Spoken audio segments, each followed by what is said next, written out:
તો પરેશ ધાનાણીના નિવાસસ્થાને કોંગ્રેસી આગેવાનો પહોંચી ગયા છે। પરેશ ધાનાણીને લઈને હાલ મહત્વના સમાચાર સામે આવ્યા છે, જ્યાં રાજકોટ બેઠક મામલે લલિત કગથરાનું નિવેદન સામે આવ્યું છે। રૂપાલા ચૂંટણી લડે તો જ પરેશ ધાનાણીએ લડવાનું તેવું લલિત કગથરાનું નિવેદન સામે આવ્યું છે। રૂપાલા સામે પરેશ ધાનાણી લડે તેવી પ્રબળ શક્યતા છે। પરેશ ધાનાણીના નિવાસસ્થાને કોંગ્રેસી આગેવાનો પહોંચી ગયા છે। પરેશ ધાનાણીને મનાવવા માટે કોંગ્રેસી આગેવાનો પહોંચ્યા હોવાનું સામે આવ્યું છે, જેમાં રાજકોટ બેઠક મામલે લલિત કગથરાનું નિવેદન સામે આવ્યું છે, જેમાં તેઓએ કહ્યું છે કે પરસોત્તમ રૂપાલા ચૂંટણી લડે તો જ પરેશ ધાનાણીએ ચૂંટણી લડવાની છે। રૂપાલા સામે પરેશ ધાનાણી લડે તેવી પ્રબળ શક્યતા સેવાઈ રહી છે।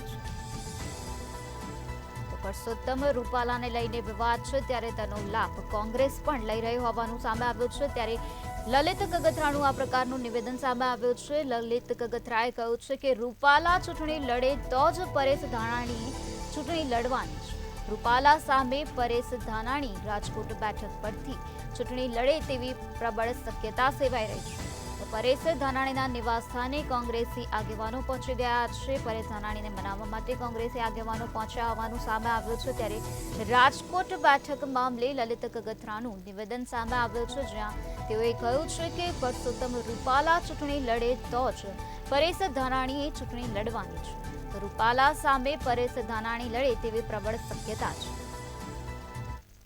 રાજકોટ સંસદીય મત વિસ્તારમાં આવતા તમામ વિસ્તારના એટલે જસદણ, વિછિયા, વાંકાનેર, પડદરી, ટંકારા, લોધિકા, કોટડા, સાંગાણી અને રાજકોટ શહેરના તમામ કોંગ્રેસના આગેવાનો એક મતે એક વાત કરવા માટે પરેશભાઈ પાસે આવ્યા છે કે પરેશભાઈ અત્યારે સૌરાષ્ટ્ર એ રાજકોટ છે, એ સૌરાષ્ટ્રનું એપિસેન્ટર છે।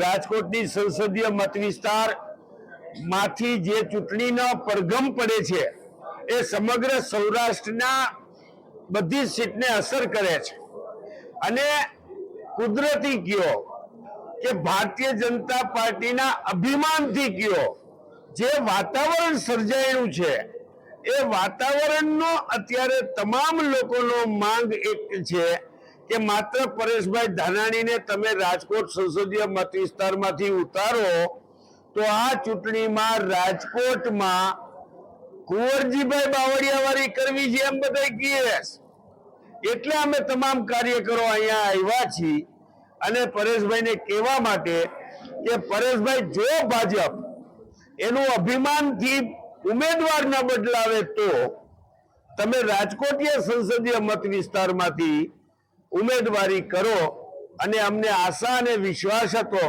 કે પરેશભાઈ આટલા કાર્યકરોની લાગણી દુભાવશે નહીં। અને તમારી વચ્ચે સુખદ કહું છું કે મેં તમને કીધું એમ જો રાજકોટમાં ભારતીય જનતા પાર્ટી એનું જે અભિમાન છે કે અમે ઉમેદવાર ન જ બદલાવીએ, કોઈ પણ સમાજ ગમે તેટલો લડે, કોઈ પણ બહેનો માતાઓ ગમે તે રોડ ઉપર આવે તો પણ અમારી વાત નહીં બદલે, એ જો એનું અભિમાન ચાલુ રહેશે તો પરેશભાઈ ધાનાણી રાજકોટમાંથી લડશે લડશે ને લડશે। આ વાત અમે નક્કી કરીને અહીંથી જઈ રહ્યા છીએ।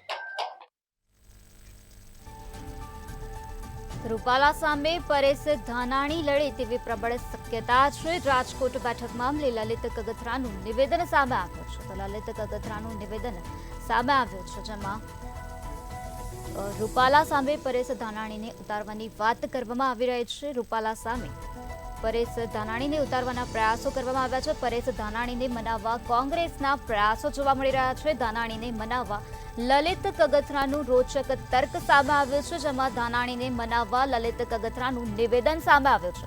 જો રૂપાલા લડે તો ધાનાણીએ લડવાનું છે, જો રૂપાલા ન લડે તો ધાનાણીએ ન લડવું। રૂપાલા વિવાદનો લાભ કોંગ્રેસ લેવાનો છે। રૂપાલા વિવાદનો લાભ લેવાથી કોંગ્રેસ ઊભી થાય તેમ છે।